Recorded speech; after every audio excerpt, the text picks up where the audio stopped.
Audio Jungle.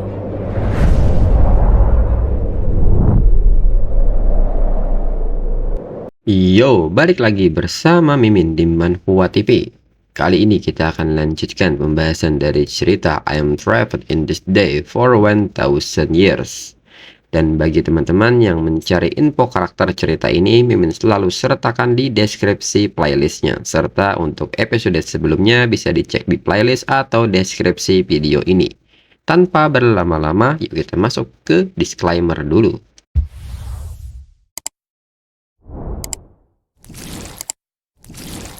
Disclaimer, silakan abaikan hal ini jika kalian sudah mengerti. Ini peringatan mengenai konten di channel ini. Video ini berisi alur cerita komik yang mempermudah bagi teman-teman untuk mengetahui isi ceritanya dan memahami alur ceritanya. Jika ada kesamaan tokoh, tempat, maupun isu yang sedang hangat, itu benar-benar tidak disengaja. Dan peringatan bagi teman-teman untuk tidak mencontoh atau meniru perkataan maupun perbuatan yang tidak baik yang ada di video ini, karena cerita ini hanyalah fiktif belaka. Jika mengerti, yuk kita masuk ke ceritanya. Cerita berlanjut. Lalu, Lei Cheng yang melihat video Wu Chen menyebut bahwa orang ini adalah wakil manajer umumnya, yaitu Zhu Baobo. Setelah dirinya diskor, dia bertanggung jawab atas operasional perusahaan. Wanita ini adalah istri dari Hu Xilin. Lei Cheng pun yakin Wu Chen mengetahui siapa Hu Xilin. Dia adalah salah satu pemasok jangka panjang grup Hongpa dan ketua elektronik Sirui Donghai, Lau Hu atau Hu Xilin. Dia adalah teman Lei You. Tapi ketika dirinya pergi ke Donghai untuk menyamar sebagai orang yang tidak berguna, dia tidak meremehkan dirinya dan sangat tulus terhadap dirinya. Jadi, mereka menjadi teman.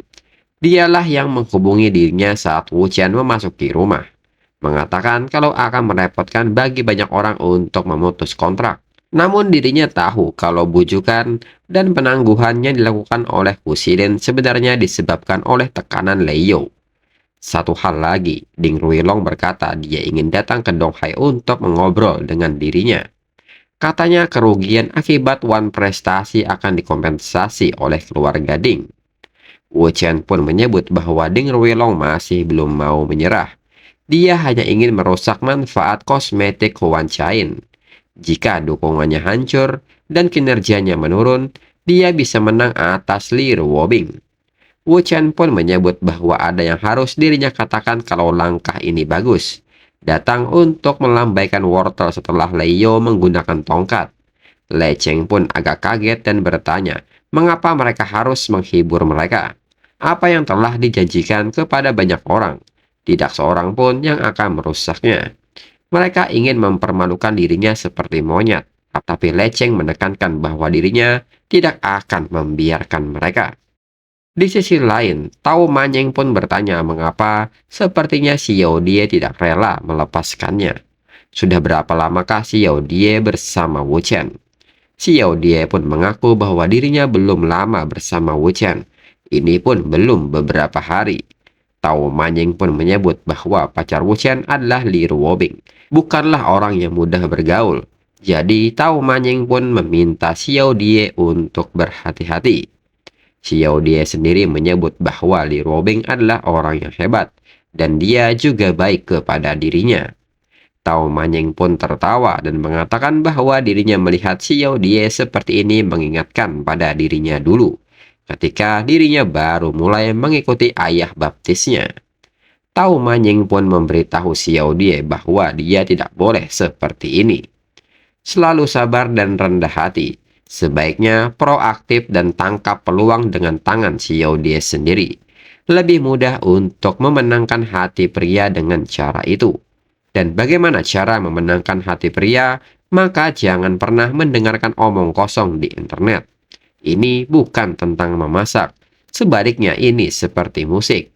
Ada banyak sekali poin penting yang bisa Xiao Die pahami hanya dalam satu kata.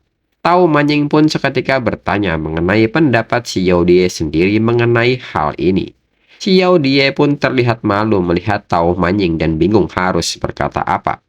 Tao Manying pun mendekat dan menyebut bahwa dirinya tidak bisa membiarkan Xiao Dia menderita seperti ini. Dirinya akan mengajari Xiao Dia lebih banyak lagi nanti. Dan di saat yang sama, seseorang datang. Tao Manying yang mengetahui hal ini seketika memberitahu Le Cheng bahwa ada seseorang di depan pintu. Kemudian Le Cheng yang mendengar hal ini segera memeriksanya. Dan Le Cheng pun memberitahu Wu Chen bahwa itu adalah Hu Xilin. Tadi dia bilang dia ingin bertemu dengan dirinya. Tapi Le Cheng sendiri sudah bilang bahwa dirinya tidak punya waktu. Jadi Hu Xilin malah datang ke tempatnya. Wu Chen pun menyebut bahwa Hu Xilin nampaknya masih emosian. Le Cheng pun bertanya apa yang Wu Chen rencanakan dengan video itu. Wu Chen pun meminta Le Cheng untuk membiarkan Hu Xilin melihat videonya. Le Cheng pun bertanya bukankah lebih baik menunjukkannya secara langsung. Wu Chen pun menyebut bahwa itu tidak ada yang buruk. Wu Chen pun menyebut bahwa tidak ada yang buruk tentang itu. Hu Xilin sendiri juga tidak bersih. Le Cheng pun agak kaget mendengarnya. Dirinya sudah berteman dengannya selama 10 tahun. Dirinya benar-benar tidak tahu dia punya wanita lain.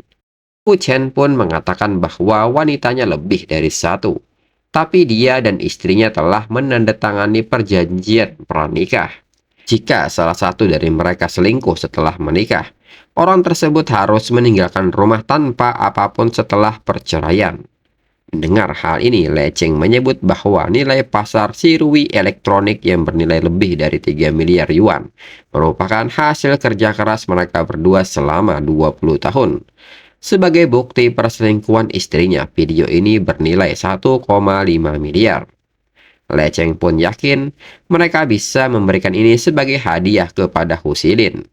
Wu Chen pun mengatakan bahwa bukan dirinya yang memberikannya, tapi Le Cheng yang harus memberikannya. Jadi Le Cheng bisa memintanya untuk membantu Le Cheng sedikit atau apalah nanti. Bukankah itu sudah cukup? Wu Chen pun merasa jika Le Cheng bisa memberitahu Hu Xilin tentang perselisihan Le Cheng dengan Lei You, jadikan dia orang pertama yang datang ke sisi Le Cheng sebagai pemasok. Jika Hu Xilin hanya bersama Le Cheng, keseimbangan di hati orang tua Le Cheng mungkin akan terguncang. Mendengar hal ini, Le Cheng pun mengatakan bahwa ini bukan bantuan kecil. Ini lebih seperti memaksa Hu Xilin untuk bergabung dengan dirinya. Wu Chen pun mengatakan saat keributan perselingkuhan Zhu Haobo dengan istri Hu Xilin muncul, Lei You pasti berurusan dengan Zhu Baobo. Ini seperti menggunakan tangan Lei You untuk menyingkirkan suami yang istrinya tidak setia. Kedua, Hu Xilin juga berselingkuh. Dan jika bukti perselingkuhan Hu Xilin diberikan kepada istrinya, tidak bisa dipastikan siapa yang akan meninggalkan rumah tanpa apapun. Mendengar hal ini, Le Cheng pun bertanya bukankah ini hanya mengancam Hu Xilin. Wu Chen pun tidak membenarkan hal itu. Itu bukan ancaman. Wu Chen pun memberitahu Le Cheng bahwa komunikasi juga merupakan seni. Ketika hal yang sama diucapkan dengan cara yang berbeda, perasaan dan efek yang ditimbulkannya pun berbeda. Le Cheng pun seketika tertawa, dirinya tahu Wu Chen punya rencana. Jadi dirinya serahkan masalah ini kepada Wu Chen. Le Cheng pun segera memberitahu Tao Manying bahwa orang di depan pintu itu adalah Hu Xilin, serta meminta Tao Manying untuk membiarkan Hu Xilin masuk. Kemudian Hu Xilin pun mengatakan karena Le Cheng punya tamu, mengapa dirinya tidak menunggunya di bawah dulu saja. Namun Le Cheng sendiri merasa itu tidak perlu dan meminta Hu Xilin untuk masuk. Hu Xilin bukanlah orang luar. Lalu Le Cheng pun mengenalkan saudaranya kepada Hu Xilin serta sebaliknya hingga mereka berdua saling menyapa dan berjabat tangan. Kemudian saat mereka mulai duduk, Hu Xilin pun menyebut bahwa dirinya tidak senang dengan Le Cheng. Bukankah mereka bersenang-senang dengan Lei You selama ini? Mengapa mereka tiba-tiba mulai bertarung melawannya lagi? Hu Xilin sendiri tidak mau melihat Le Cheng mendapat masalah. Le Cheng pun meminta Hu Xilin untuk tidak khawatir karena masalah ini bukan urusan Hu Xilin. Hu Xilin pun seketika bertanya apa maksud Le Cheng. Bukankah lebih baik mereka tidak ikut campur dalam urusan kekeluargaan besar itu? Apakah tidak apa-apa jika mereka seenaknya menimbulkan masalah ini? Lecheng pun seketika bertanya apa yang Hu Xilin maksud dengan berkeliling menimbulkan masalah. Tao Manying menandatangani kontrak dengan kosmetik Huan Chai. Tidak mudah baginya untuk mencapai posisinya saat ini. Bukankah melanggar kontrak berarti menghancurkannya? Hu Xilin pun menyebut Lecheng harus meminta Tao Manying untuk tinggal di rumah sakit, menulis catatan medis palsu, mengatakan kalau dia menderita cedera yang tidak bisa dihindari. Karena Lecheng berteman dengan Li Ruobing, mereka tidak ingin Lecheng dipermalukan lagi. Lecheng pun seketika menyebut siapa yang temannya Li Ruobing. Dirinya tidak tahu siapa dia. Dia belum pernah bertemu dengan Li Ruobing. Hu Xilin pun seketika kaget mendengarnya. Hu Xilin pun bertanya mengapa Lecheng berbicara dengan kosmetik Huan Chai. Lecheng pun menyebut karena Li Ruobing itu pacarnya saudaranya. Hu Xilin pun seketika kaget dan bertanya apakah dia itu Wu Chen. Wu Chen pun membenarkan hal itu. Dalam pikiran Hu Xilin pun merasa sangat sial. Seluruh cerita yang menyuruh Lecheng untuk menipu Li Ruobing terungkap pada Wu Chen. Hu Xilin pun seketika marah dan bertanya apakah Lecheng sengaja menipu dirinya. Lecheng sendiri merasa bahwa ini sudah hampir selesai. Dirinya akan mulai dengan menambahkan lebih banyak api dan tiba saatnya Wu Chen naik ke panggung. Lalu Hu Xilin mengatakan bahwa Wu Chen pasti sudah mendengar dirinya meminta Lecheng untuk menipu Li Ruobing. Wu Chen pun mengatakan bahwa dirinya mengetahui bahwa Hu Xilin sedang memikirkan Lecheng. Namun meskipun Hu Xilin memiliki niat baik, Hu Xilin sepertinya tidak memahami situasinya. Dirinya bisa memberitahu Hu Xilin dengan jelas kalau dalang dibalik kecelakaan mobil 10 tahun yang lalu adalah Lei You. Orang yang bertanggung jawab atas kecelakaan mobil telah ditemukan. Segera Lecheng dan dirinya akan menjebloskan Lei You ke penjara. Ini sudah dilakukan tapi akan memakan waktu. Selain itu, Hu Xilin bisa melihat video yang baru saja dirinya ambil tadi sore. Zhu Baobo adalah orang kepercayaan Lei You. Jadi saat dirinya mengikutinya, sayang sekali dirinya malah menangkap adegan ini. Hu Xilin juga mengetahui karakter Zhu Haobo. Hanya masalah waktu sebelum dia mendorong istrinya Hu Xilin untuk mengambil harta Hu Xilin. Jadi semakin cepat Hu Xilin tahu tentang ini, maka akan semakin baik. Hu Xilin pun seketika terdiam. Lecheng pun membenarkan perkataan Wu Chen. Pasangan jajingan pengkhianat itu bisa melakukannya. Jangan mempermasalahkan hal ini. Dan jangan mencoba berdebat dengan istri Hu Xilin saat Hu Xilin kembali.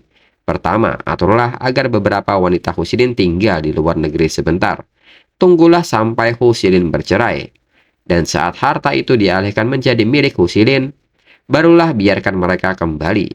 Dalam pikiran Hu Xilin pun bertanya-tanya bagaimana Lecheng tahu kalau dirinya punya seorang wanita. Kapankah berita ini bocor?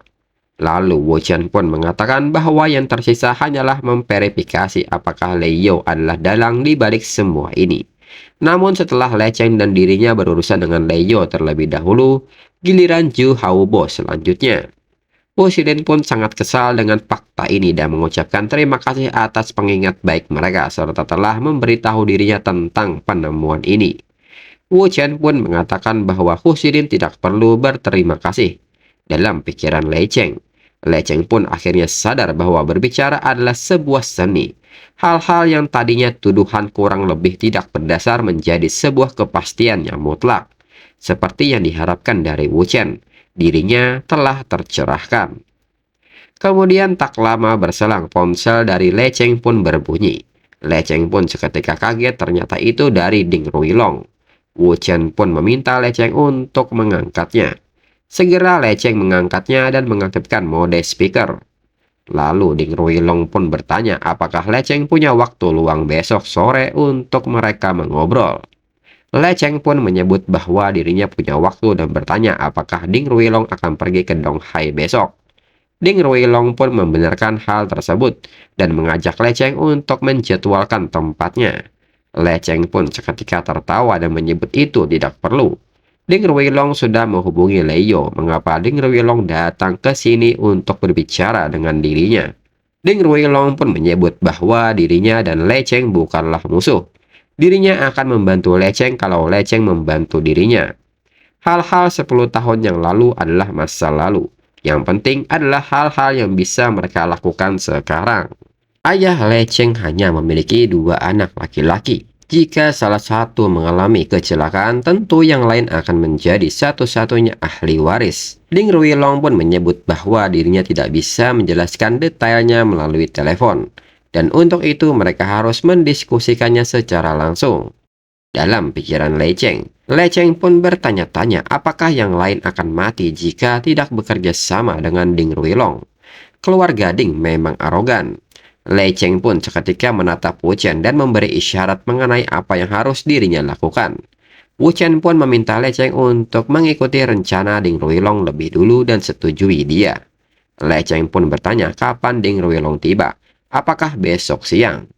Ding Ruilong pun mengatakan bahwa dirinya akan tiba jam 2. Dan Le Cheng harus mengatur waktu dan tempat, serta lokasinya. Ding Ruilong pun meminta Le Cheng untuk dirahasiakan soal lokasinya. Dan di saat yang sama, wanita yang saat ini membersihkan celana Ding Ruilong terkena tumpahan es krim pun kena pukul. Ding Ruilong pun bertanya, bukankah dia anggota band sekolah? Teknik macam apa yang dia lakukan? Ding Ruilong pun menyebut bahwa dia sebaiknya melakukan pekerjaannya dengan baik. Jika tidak, wanita ini akan dirinya kirim ke ujung utara untuk dijadikan budak publik. Wanita ini pun seketika meminta maaf dan seketika kembali membersihkan hingga Ding Ruilong merasa lebih baik.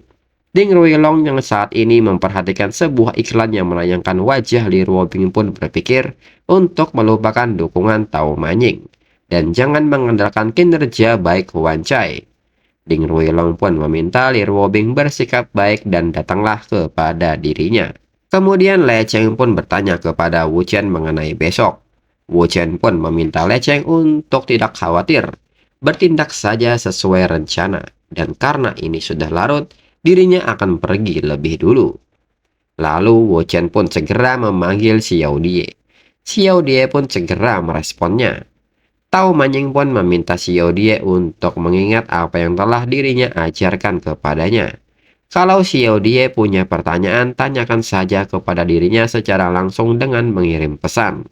Lalu Le Cheng sendiri bertanya apa yang Tao Manying ajarkan kepada Xiao Die.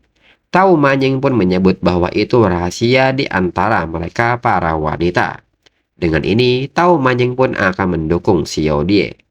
Lalu saat di jalan, Xiao Die pun bertanya apakah Wu Chen masih punya teman yang menunggu di bar.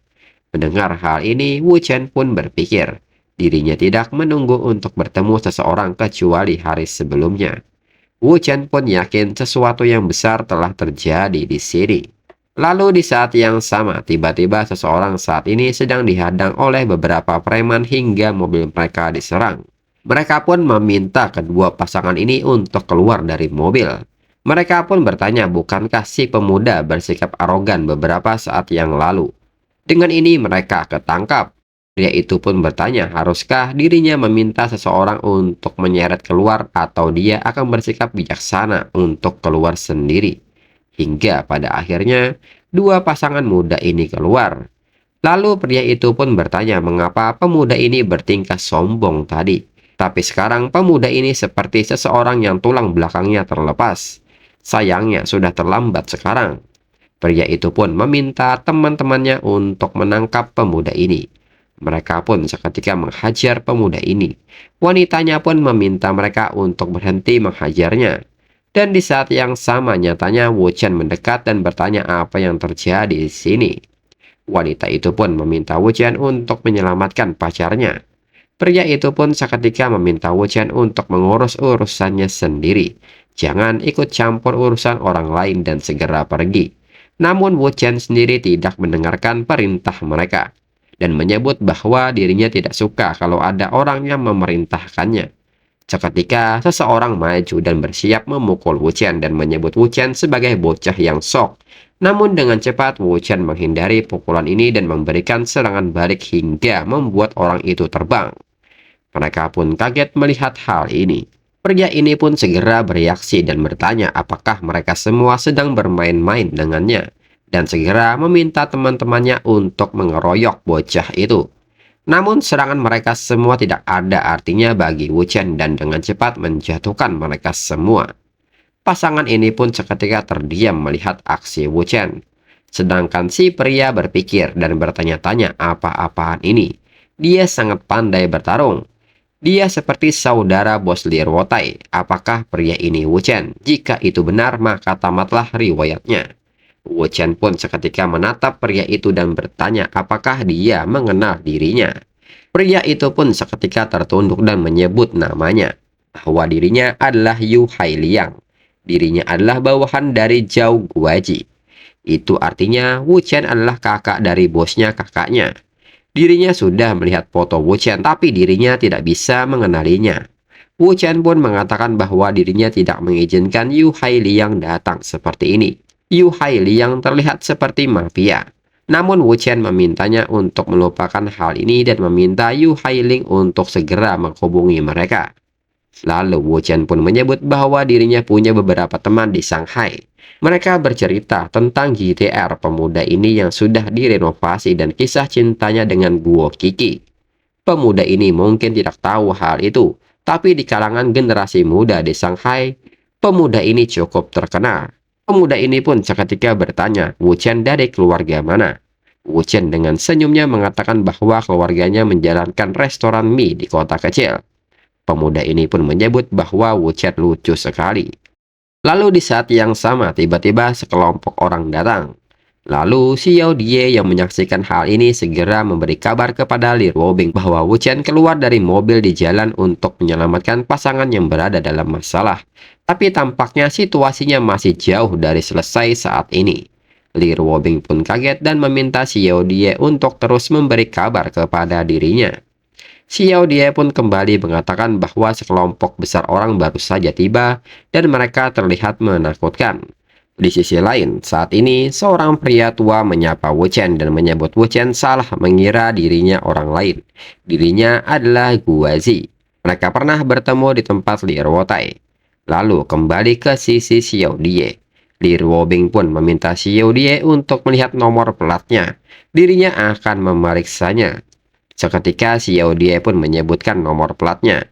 Dan sekarang seorang pria paruh baya sedang bersandar pada tongkat, tertatih-tatih dan dia sepertinya mengenal Wu Chen. Li Ruobing pun menyebut bahwa itu tidak apa-apa, itu kenalannya. Namun di saat itu Xiao Die kaget melihat kejadian yang baru saja terjadi di depannya. Wu Chen menendang orang tua itu ke bawah dan sekarang mereka mengeluarkan senjata api. Li Ruobing pun seketika panik dan segera meminta Xiao Die untuk segera mengirimkan lokasinya. Lalu Guoji sendiri bertanya kepada pengawalnya apa yang sedang dia lakukan dan memintanya untuk segera menyingkirkan senjatanya. Pria itu pun mengatakan bahwa dia berani menyerang Guoji. Tidak mungkin dirinya membiarkannya. Guoji pun seketika mengatakan kepada Wu Chen bahwa anak-anak ini belum berakal sehat dan meminta Wu Chen untuk tidak memperdulikan kejenakaan mereka. Wu Chen pun seketika mendekat dan mengatakan bahwa yang diserang adalah Tang Xin Bao dan Guo Qiki. Mereka berdua itu keturunan generasi ketiga dari keluarga besar. Pihak Guozi bersalah dalam hal ini. Jadi Guozi harus berperilaku baik atau Li Ruotai pun tidak akan bisa melindungi Guozi. Guozi pun seketika gemetar dan berharap Wu Chen membantunya. Seketika Wu Chen pun memukul Guozi dan kembali pengawalnya berteriak. Guozi pun seketika memberikan isyarat kepadanya untuk berhenti berteriak. Dirinya dan Wu Chen sedang berpura-pura. Wu Chen mencoba menyelamatkannya. Lalu Wu Chen pun bertanya apakah Guozi tahu kesalahannya. Guozi pun dengan nada gemetarnya menyebut bahwa dirinya sudah mengetahuinya. Wu Chen pun segera melepaskannya dan meminta Guozi untuk bangun. Tang Xin Bao pun seketika bertanya siapa orang tua itu. Mengapa Wu Chen memukulnya? Wu Chen pun menyebut bahwa itu adalah Guozi, penanggung jawab area ini. Wu Chen pun seketika bertanya apakah Tang Xin Bao masih bisa mengemudi. Wu Chen pun menawarkan diri untuk mengantarnya ke rumah sakit untuk pemeriksaan. Tang Xin Bao pun menyebut bahwa ini tidak seserius itu. Dirinya masih kuat. Tak lama berselang Li Ruotai pun datang dan bertanya apa yang sedang Wu Chen lakukan di sini. Wu Chen pun segera menjelaskan keluhannya kepada Li Ruotai dan seketika Li Ruotai menghajar Guozi dan bertanya apakah Guozi tidak bisa mengatur orang-orangnya. Apakah Guazi juga ingin dirinya mengajari Guazi bagaimana menangani situasi ini setelah main-main? Guazi pun seketika memanggil pengawalnya dan seketika pengawalnya memberi pelajaran kepada mereka. Tang Xin Bao yang melihat hal ini mengajak mereka semua untuk melupakan hal ini. Lagi pula dirinya tidak terluka serius.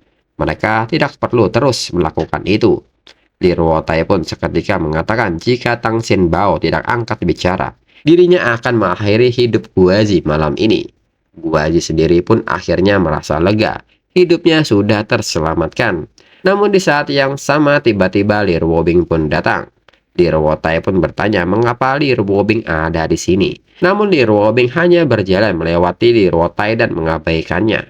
Li Ruobing pun seketika mengeluarkan senjatanya dan mengarahkan senjatanya kepada Guazi dan menyebutnya jajingan karena berani mengarahkan senjatanya ke arah prianya. Guazi pun seketika terdiam dengan situasi ini, sedangkan Wu Qian sendiri tidak menyangka Li Ruobing akan datang. Di sisi lain, Tang Xin Bao pun menilai bahwa ini berlebihan. Apakah wanita itu akan membunuh orang itu di pinggir jalan? Li Ruotai pun seketika mencegah kakaknya sehingga tembakan itu pun meleset. Li Ruobing pun seketika mengatakan bahwa dia mengeluarkan senjatanya dan mau membunuh Wu Qian. Apakah Li Ruotai masih mau membantunya? Li Ruotai pun seketika mengatakan bahwa itu tidak benar. Li Ruobing salah paham masalahnya. Lalu Li Ruotai pun menceritakan kejadian itu lagi. Dan seketika Li Ruobing melepas senjatanya dan berlari ke arah Wu Qian serta menciumnya. Wu Qian pun bertanya apakah Li Ruobing langsung datang ke sini. Li Ruobing pun membenarkan hal itu, dirinya mau gila rasanya. Apakah Wu Qian tahu apa yang terlintas dalam pikirannya ketika dirinya mendengar seseorang menodongkan senjata ke arah Wu Qian? Wu Qian pun bertanya apa yang Li Ruobing pikirkan. Li Ruobing pun menyebut bahwa dirinya menyesalinya. Dirinya menyesal tidak mempunyai anak bersama Wu Qian. Wu Qian pun tersenyum mendengarnya. Lalu Li Ruobing pun seketika meminta Li Ruotai membawa Tang Xin Bao ke rumah sakit dan pastikan dia dirawat dengan baik. Mereka akan mendiskusikan masalah apapun yang muncul besok. Selain itu, Li Ruobing juga meminta Li Ruotai menjaga Xiao dia dengan baik malam ini dan jangan main-main, dia adalah kakak ipar Li Ruotai. Li Ruotai pun seketika bingung maksud Li Ruobing tentang kakak ipar ini. Li Ruotai pun seketika berpikir Li Ruobing memanggil wanita itu dengan sebutan wanita kakak ipar. Li Ruotai pun seketika menjadi orang bodoh dan sulit mengerti hal ini. Sedangkan Tang Xin Bao pun merasa lega karena untungnya keadaannya tidak menjadi kacau. Sedangkan Guo Qiki baru melihat secara langsung Li Ruobing yang dirumorkan dari keluarga Li. Dia sangat keren. Lalu Li Ruobing pun mengatakan bahwa malam ini dirinya tidak ingin ada yang mengganggu mereka. Li Ruobing pun bertanya apakah itu tidak masalah. Wu Qian pun mengiyakan hal ini. Seketika mereka saat ini sudah beralih di sebuah kamar. Li Ruobing pun mengatakan bahwa dirinya menginginkan dengan cara yang paling tradisional. Dan dirinya tidak ingin memakai pengaman. Wu Qian pun mengerti dan ini sesuai pesanan dan kapter berakhir.